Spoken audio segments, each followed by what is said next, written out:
எல்லாருக்கும் வணக்கம். எல்லோரும் நல்லா இருக்கீங்களா?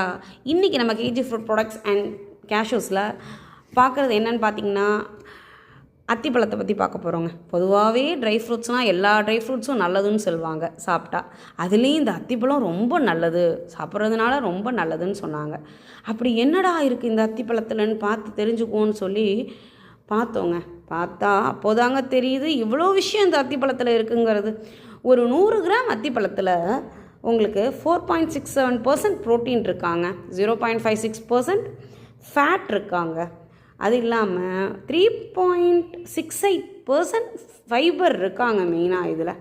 இதை சாப்பிட்றதுனால நமக்கு பார்த்திங்கன்னா நம்மளோட வெயிட்டை கெயின் ஆகாமல் மேனேஜ் பண்ணுது.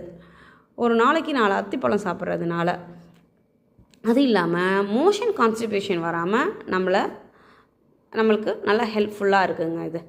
அது நம்மளோட பிளட் சுகர் லெவலை மெயின்டைன் பண்ணுது, பிளட் ப்ரெஷரை மெயின்டைன் பண்ணுது. நம்மளோட ஹார்ட்டுக்கு அவ்வளோ நல்லதாங்க இது. கிட்னி ஸ்டோன்ஸ் வராமல் நம்மளுக்கு இது பண்ணுதாங்க. போனோட கால்சியம் லெவலை இம்ப்ரூவ் பண்ணுதாங்க அது சாப்பிட்றதுனால. ரொம்ப பெரிய டிசீஸான கேன்சர் டிசீஸ் வராமல் இருக்கிறதுக்கு இது ரொம்பவே ஹெல்ப் பண்ணுதாங்க. கேன்சர் செல்ஸ் க்ரோ ஆகாமல் இருக்கிறதுக்கு ரொம்ப ஹெல்ப் பண்ணுதாங்க. இவ்வளோ நல்ல விஷயம் இருக்கிற அந்த அத்திப்பழத்தை நம்ம சாப்பிடாமல் இருக்கலாமாங்க?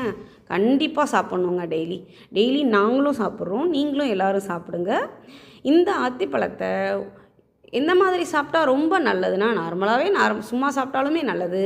அது இல்லாமல் நைட்டில் ஒரு 4 அத்திப்பழத்தை ஒரு பவுலில் தண்ணியில் ஊற போட்டு வச்சுருந்து அதை காலையில் ட்ரைன் பண்ணி அந்த தண்ணியை குடிச்சிட்டு இந்த அத்திப்பழத்தை கொஞ்சம் ஹனி அது மேலே போட்டு அப்படி சாப்பிட்டோன்னா ரொம்ப டேஸ்ட்டாகவும் இருக்கும், ரொம்ப ஹெல்த்தியாகவும் இருக்குங்க. இந்த ப்ராடக்ட் உங்களுக்கு வேணும்னா வாட்ஸ்அப்பில் தெரிகிற நம்பருக்கு எங்களுக்கு மெசேஜ் பண்ணுங்கள்.